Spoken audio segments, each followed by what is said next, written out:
You've got to be kidding me. Come on. Come on. Come on. I, give me give me a tiny little bit after that. Just a tiny little bit, you know? Give him a little smirk from his face, or, you know, whatever it's gotta be, you know, just a tiny little bit. Dang it, man. Dang it. They got me. They got me. I'm glad I was able to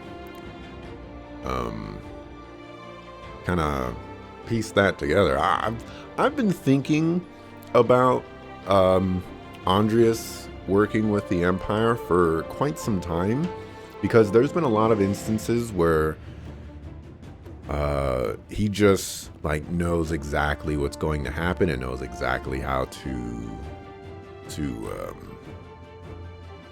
stop it, but that could have just been his you know, strategic mind or something like that. So I wasn't like dead set on it, but it was something that I was thinking about. Okay. All right. Well, that ended abruptly. And you know, I definitely have to say that I do enjoy that ending there. I still wish that, you know, give me a little scene after that, but it's not entirely necessary. All right. The DioField Chronicle has been conquered. My overall thoughts? I had a pretty good time with this game. I enjoyed the combat. There's been a lot of instances where the story was actually picking up for me. It was definitely harder to follow in the beginning, but that's very typical of political games. And I guess I give a little bit of leeway there, but as the game went on, you know, it was easier to pick up on who's who and who's doing what. So I don't like knock it down too far for any of that. It certainly could have been made easier. But yeah, I had a great time with this game. I enjoyed it. There was just a lot of fun things to do. I do. This really doesn't belong in my overall thoughts, but I'm just gonna throw this out here because I don't think I talk about this at all. I really do wish that they added the Walter Quinn stuff much sooner, because you gain access to it so late into the game, and by then, you know, you've already got a squad that you're rocking with. You know, it already replaced Walter Quinn and did all that work, and then, you know, here comes Walter Quinn's quest shortly afterwards, and they're freaking difficult. So I do wish that was implemented sooner. Obviously, for story reasons, it's probably not super easy to do.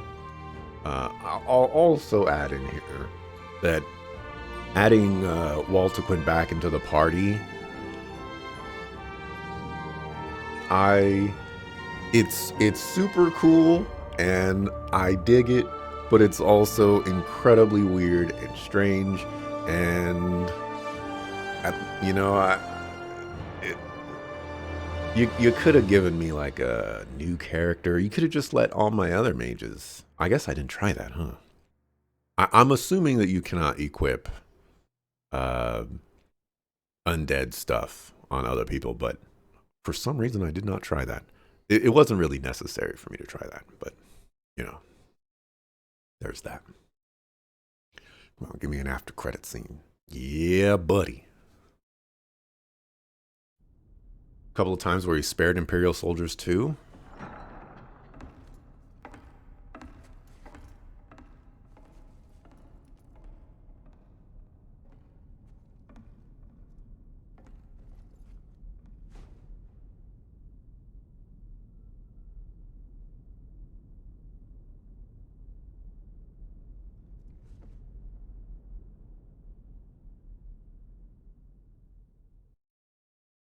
I'll take it. I'll take it. For some reason, my thing over there. I got the achievement for completing the game. Let's continue down over here. For my first impressions of the game, for day one-ish, story has that typical we're being political and it's overwhelming vibe about it. Combat is fun but pretty hectic when the enemy skills overlap. Utilizing a controller doesn't feel great in some circumstances, but overall is fine. And the last one, the user interface, does feel like it has a few too many clicks to get where I need to go at times. For example, if I want to improve an individual character's abilities, I have to visit their equipment page and then visit their skill page, which in all respects is fairly hidden. Yeah.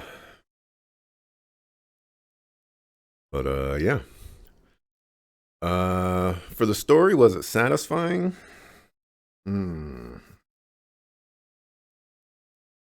So here's the thing. I like how they presented the story, and I like how they progressed it, and I like how they did the twist at the end. I think it would have been this is where like the fine line goes around, because in some respects I feel like they didn't hint it enough that Andreas was plotting this all along, but also at the same time I picked up on the hints that they gave me, and I got I got the conclusion that they were intending. So I think what would have solidified it the best way for me is to have shown Frederick,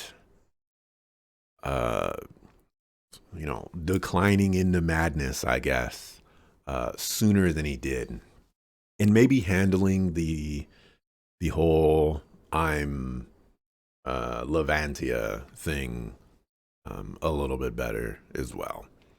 But overall, I feel pretty satisfied with how the story played out. You know, I enjoyed it. Did it feel complete? It does feel complete. Yeah, I'll take that. How was the pacing? Pacing is a little weird in the sense of how they structure the story, because it's not like one event that leads into another event. It's like you do one event and then an undetermined amount of time passes and you do like another event. But I would say like things kept moving forward, and there's probably a lot of little things to notice as you're going through it. So overall, I think the pacing was good. I don't have any thoughts written down for the story, mostly because like now that I'm here, I can look back and say like, okay, this makes sense that they're going to this route, because it definitely felt like Andreas was plotting something the entire game. but how he was going to get there and what his actual motivations were extremely tough. And another little end credit scene here. It would have been nice if Andreas actually pulled the strings in all the places that I think he did. It would have been nice to see, maybe even like during the credits, just him interacting with those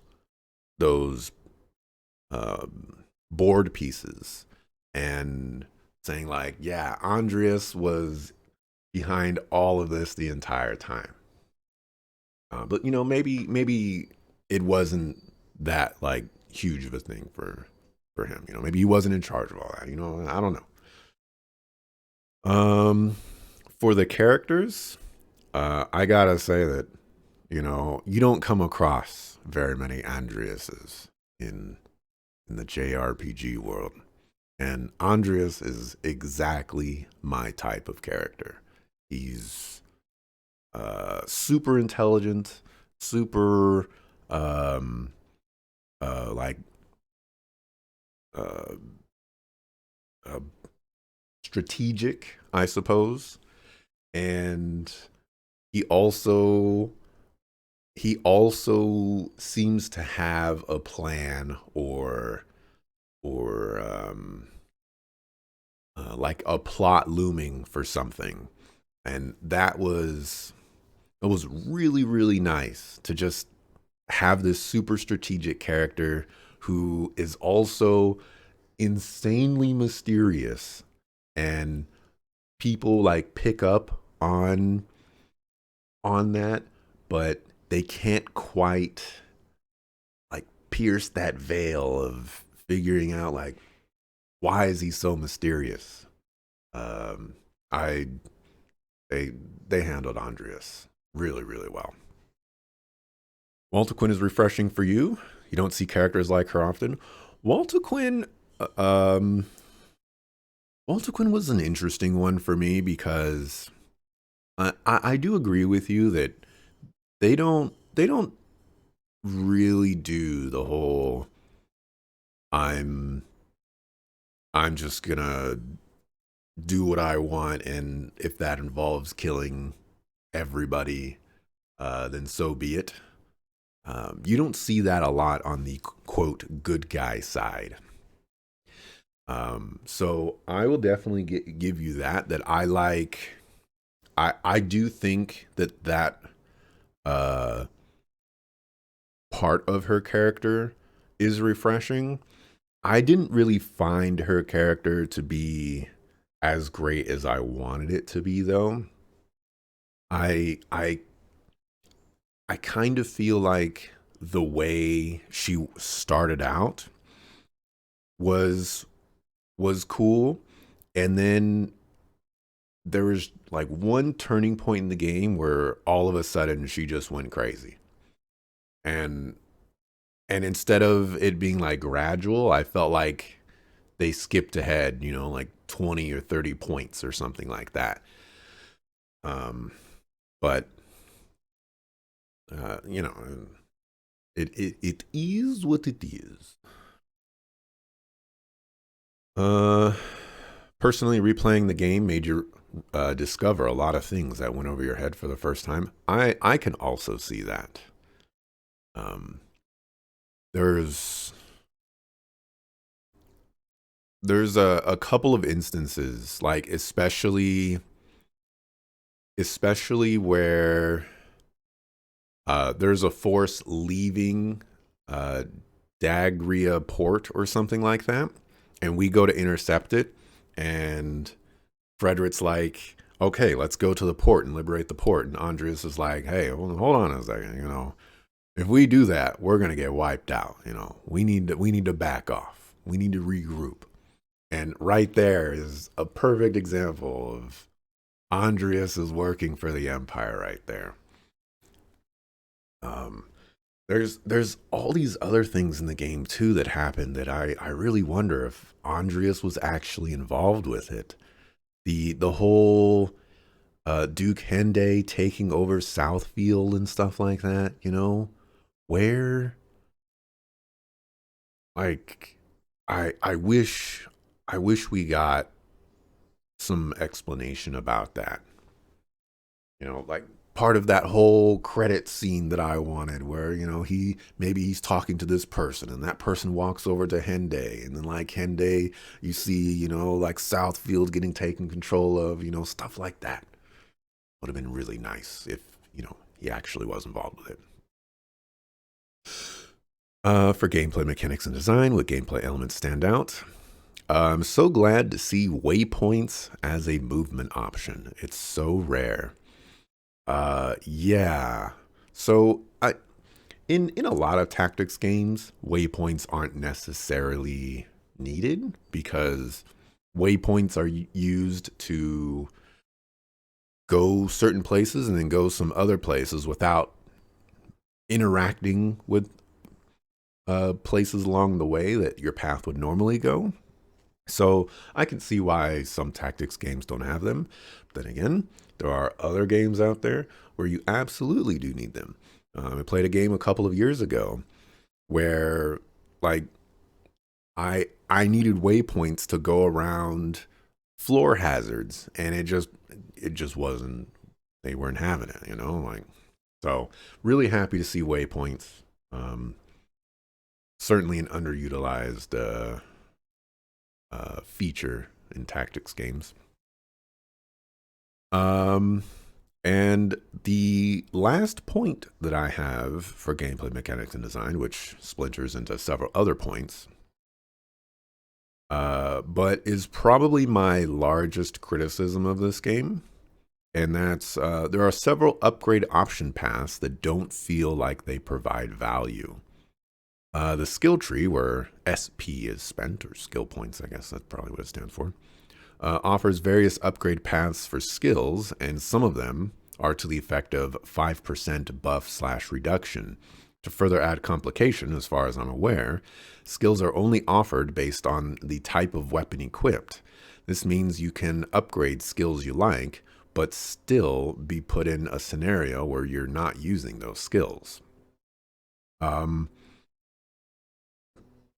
I I found myself kind of disappointed in this, and it happened like for the most part, it was fine for the vast majority of the game. But where it really felt strained was healing, being like the healing spells, hurried heal, and then just regular heal, being tied to certain staves. And that was at the point of, okay, all of these upgrade options on the weapon tree don't offer heal at all. So I either lose heal forever and upgrade to something that might be super good, or um I don't. And I just stick with this ghetto weapon or whatever. And even to that effect, I have these healing spells that have improvements on the skill tree, and it's like, yeah, 5% EP cost reduction. And I'm like, great, 5%. You know, that's that's nothing.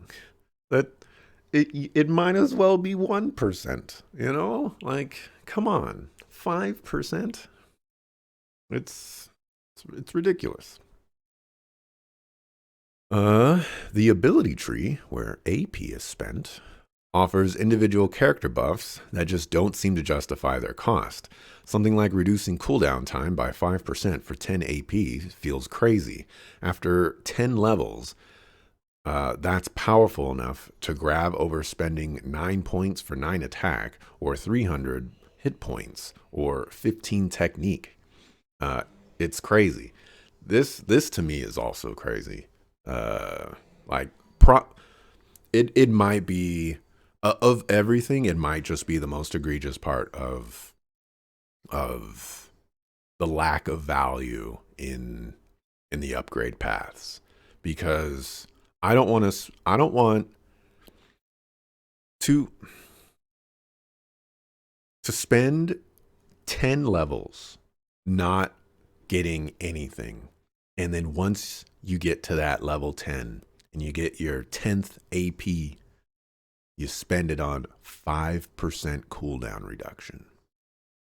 That's horrible.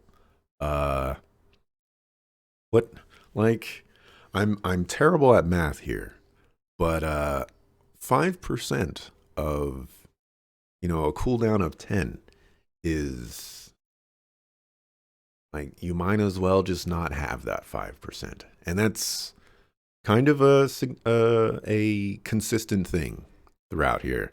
I feel like if you're going to be spending 10 points on cooldown reduction, it needs to be a lot higher than 5%. Give me 20%, 35%. Like, it has to be something significant. And it wasn't. And, I recognize that as I'm saying this, I even I spent money to get my points back so that I can put certain characters into that 5% and things like that. And I recognize there's a little bit of insanity there. But as I explained in the moment, the other things that I got for those characters, they weren't really contributing anything. And the only things that could contribute were those 5%. So that's what I went for. But it doesn't make them worth. It just makes them the most optimized options that I felt were worth using for the current plans that I had. The Magilumic orb trees feel very underwhelming, and the cost doesn't feel correctly allocated. Bahamut is a large area attack that has been doing around 300 damage and only costs 1 blue orb. Its upgrade paths include larger area, more damage, etc. for fairly high cost, but the returns can be 10 to 20%. Other Magilumic options, like the Salamander, cost 2 blue orbs and just provide a might buff with upgrade options of making abnormal status effects last longer or adding more buffs. Then there's options like Fenrir, which costs 2 orbs, does less damage than Bahamut, and its upgrade paths, upgrade options continue to not justify the cost. This was also really weird because I'm so confused on this as a whole. You could probably use Bahamut for the entire game. I think Coral is better than Bahamut personally, but you could use Bahamut for the entire game and never touch any other Magilumic orbs. As a matter of fact, I think I only used the Stag Magilumic orb maybe twice.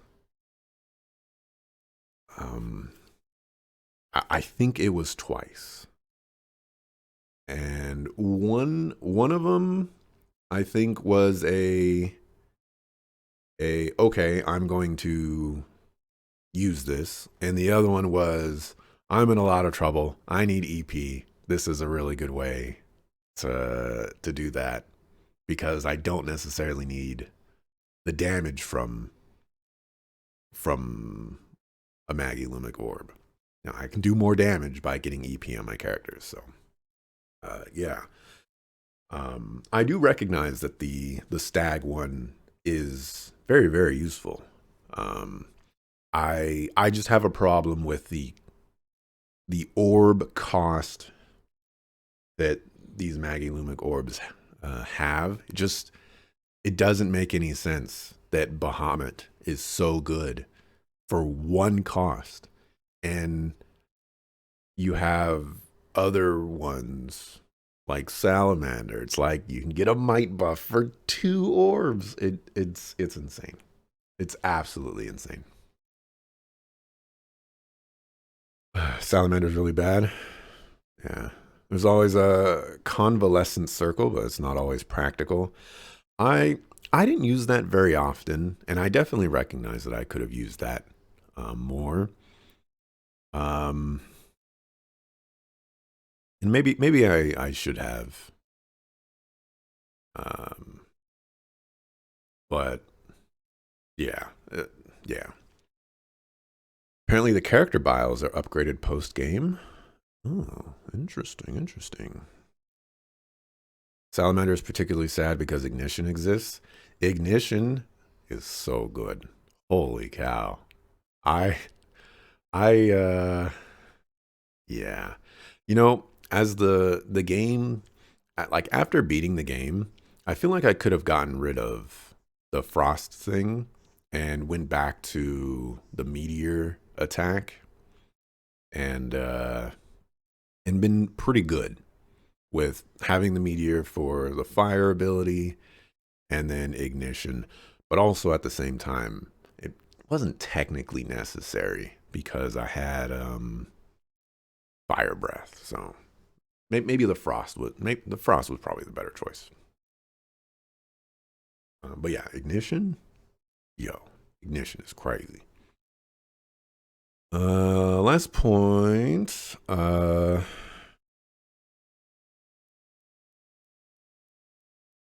This doesn't belong in this. I'm just gonna do that. But last point I have for gameplay mechanics and design: accessory price jumps for fractions of the improvement.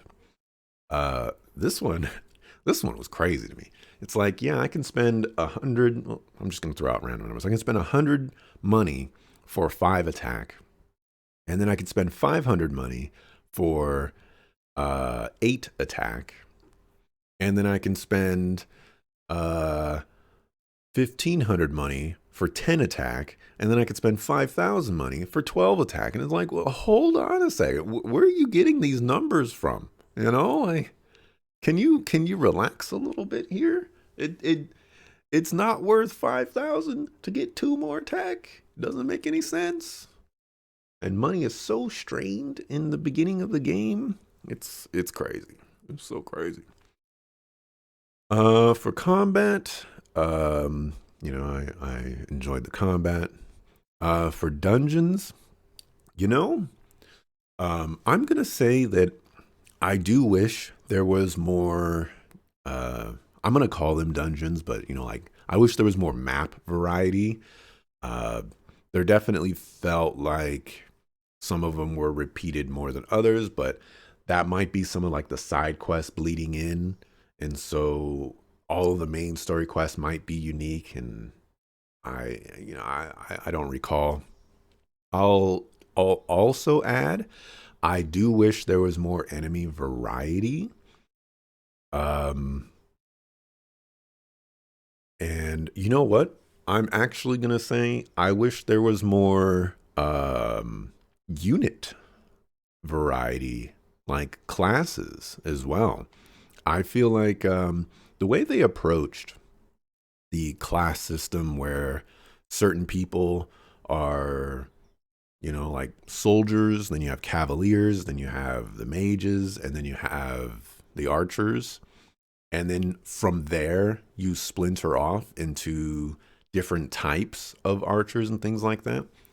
I wish it was approached a little bit differently, because the way it is in the skill tree, it's effectively the same as just having one. Like, they consolidate it so that all of those classes can have the super ability, but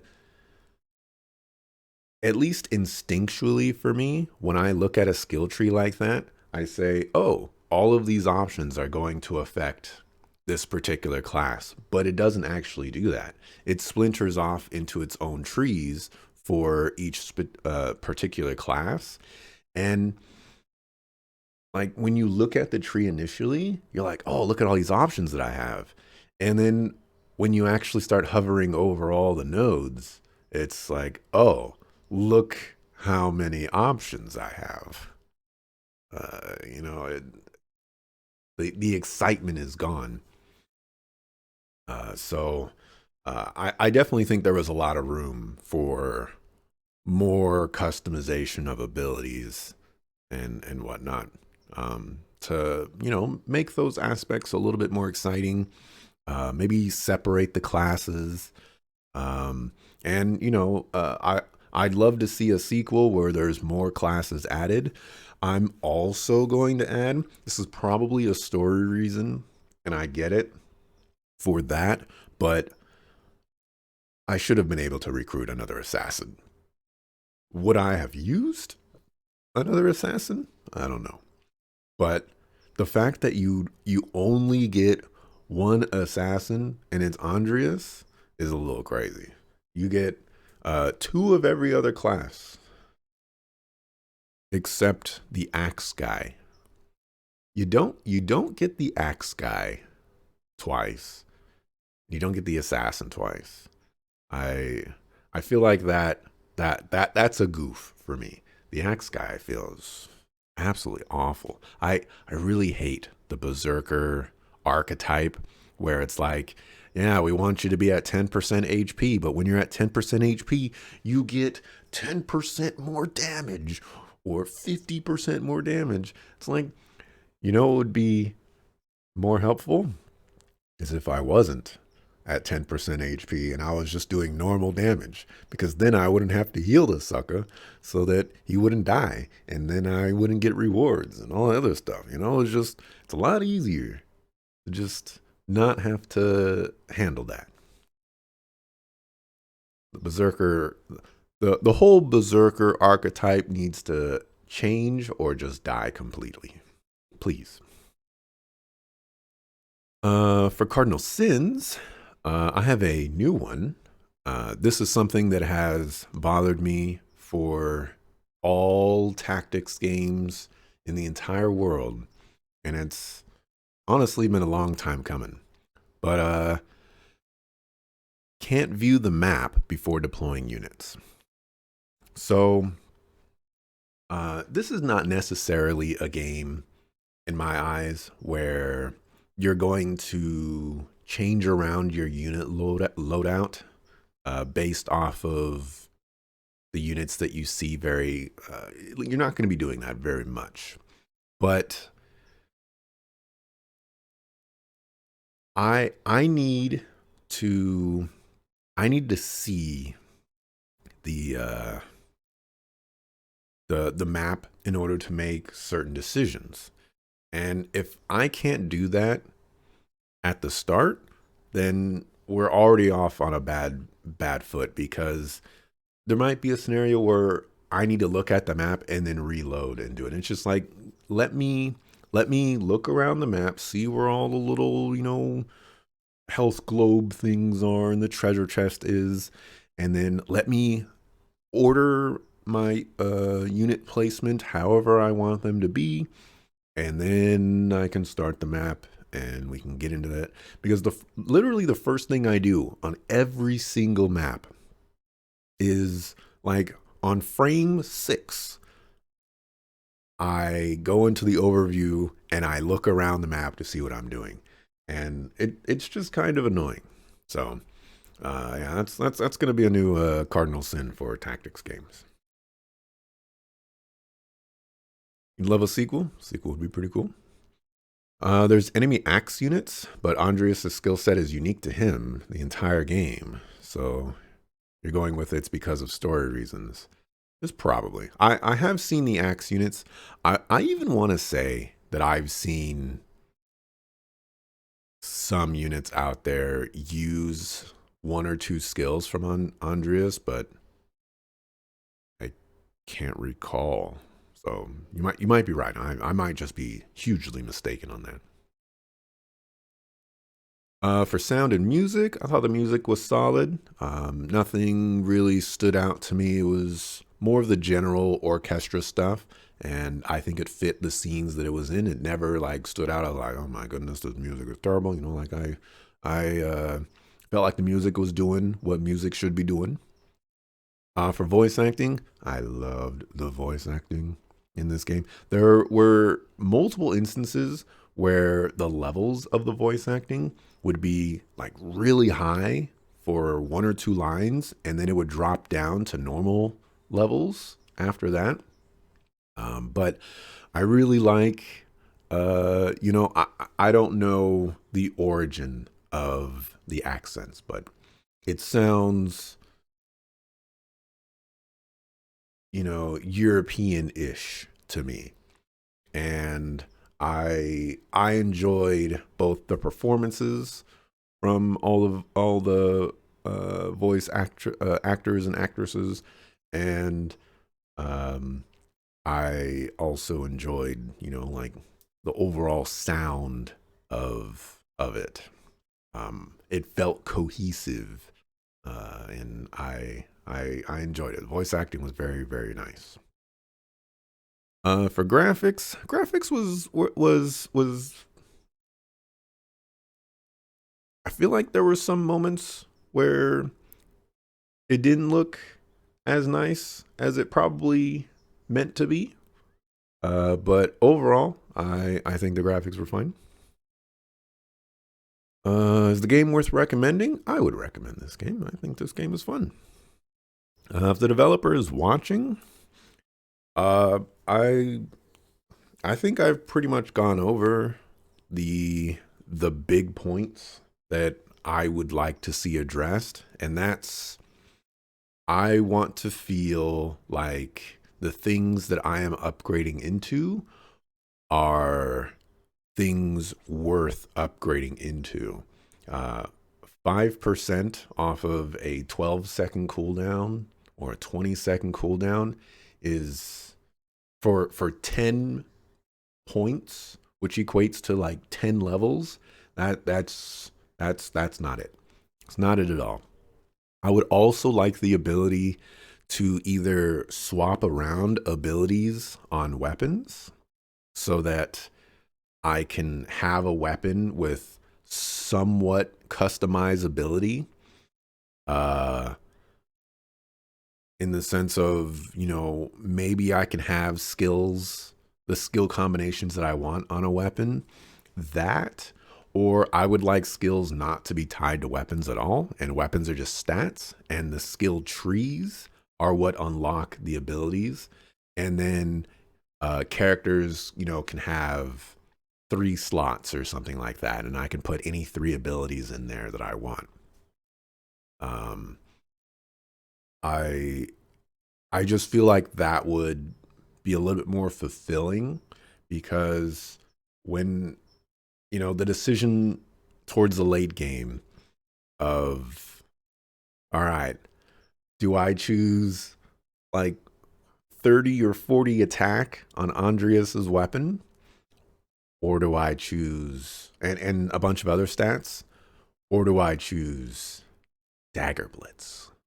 And that was a very difficult decision because Dagger Blitz is so freaking good. And you know what? Now that I've beaten the game, I feel like Dagger Blitz was the correct decision. But, here we are.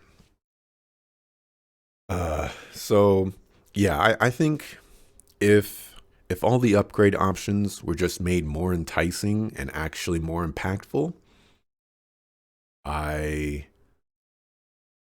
I think I'm left with very little criticisms to offer. And so would love to see that improved in a sequel, because I would definitely play the sequel. Absolutely. So, make that happen. And let's see. What do we have here? You have unlocked New Game Plus. This allows you to start the game from the beginning with all the attributes, items, etc. from the previous game. Be sure to save your clear data. Yeah, let's save that there. All right.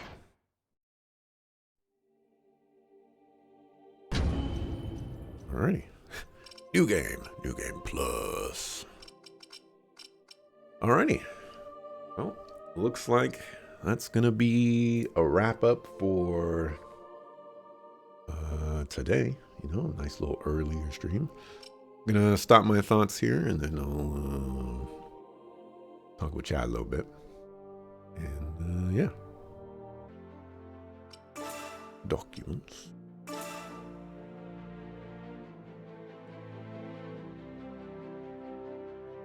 Oh yeah, this did update. A secret agent from the Trovelt Shovian Empire, and actually a member of the Empire's elite unit, the Einswelt. Blessed with a natural talent for magic owing to his Alitanian blood, the Empire abducted him at a young age and trained him in the art of combat. His objective is to infiltrate the inner circles of Alitane's government, to intensify civil unrest, and to generally cause trouble for the kingdom. It was drilled into him that his purpose is to aid the Empire in taking control of the kingdom and its jade in order to bring prosperity. Upon returning to Alitane, he was taken in by Duke Hende, who has long held secret dealings with the Empire, and who arranged for him to become Chamberlain to Levantia Shatham. He has remained in close contact with the Empire and has always followed their orders, but he has no intention of remaining their puppet. He longs for peace and freedom, and is willing to do whatever it takes to achieve his goals. What about Iskarian? What happens to him? He resigned and inconspicuously left Central Field as he was crowned. He hasn't been seen or heard from since, but tales abound of a lone knight who crossed over to the Rotel mainland and defected to Porrent. Some say, however, he was murdered by bandits. Altaquin.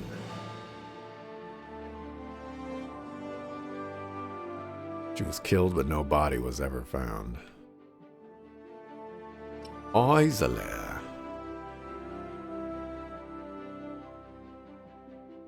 Okay, nothing for her. Frederick.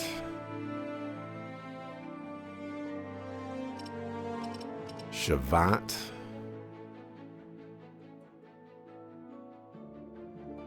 Umarita?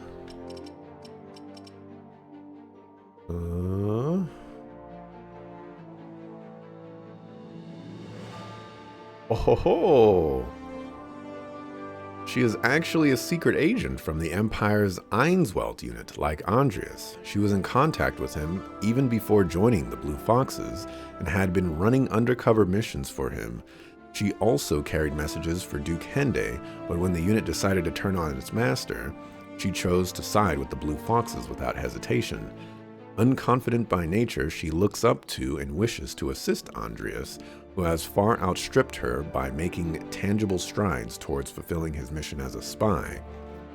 Having been subjected to an intensely rigorous upbringing, she is highly competent, but emotionally defective, experiencing little joy or sadness and refusing to connect with others. She was born on the continent and later orphaned. Napadaps. That also makes a ton of sense, because Andreas was always using Umarita to do various scout missions on the Empire. Oh my gosh, that's crazy. That's so crazy. I'm gonna have to add this to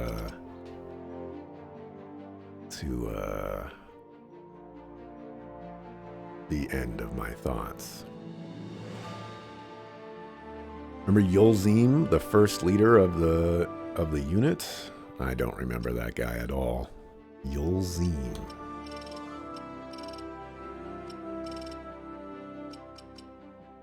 Oh yeah, this guy.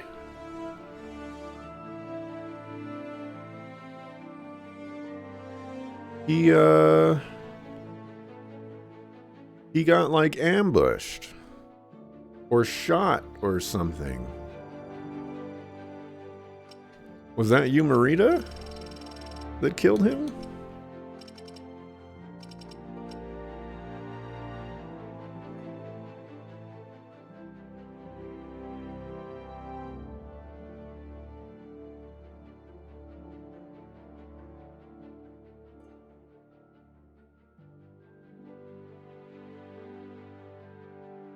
You got sniped by an unknown sniper. It's just a theory, but the pieces line up a lot. Interesting. Yeah, I forgot all about that guy. And with that,